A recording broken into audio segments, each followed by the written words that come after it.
क्या आपने कभी महसूस किया है कि कोई ताकत आपको अंदर से गलती की तरफ खींच रही है? हम अक्सर इसका इल्जाम शैतान पर डाल देते हैं, लेकिन हकीकत यह है कि असल जंग बाहर नहीं, बल्कि हमारे अंदर लड़ी जा रही है। कुरान वाज़ेह करता है कि नफ्स बुराई का हुक्म देने वाला है, यानी फैसला करने वाली असल ताकत हमारा अपना नफ्स है, शैतान नहीं। शैतान का किरदार बहुत महदूद है।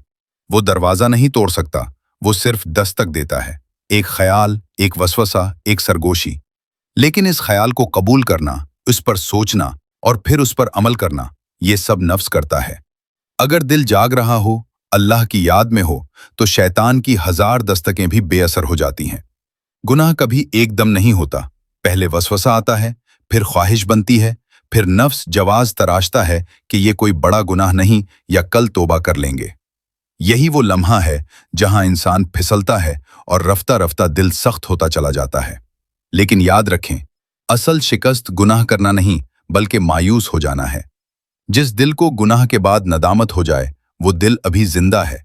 अगर आप जानना चाहते हैं कि नफ्स के इस दरवाजे पर ताला कैसे लगाया जाए और इस अंदरूनी जंग को कैसे जीता जाए, तो चैनल पर मौजूद मुकम्मल वीडियो जरूर देखें।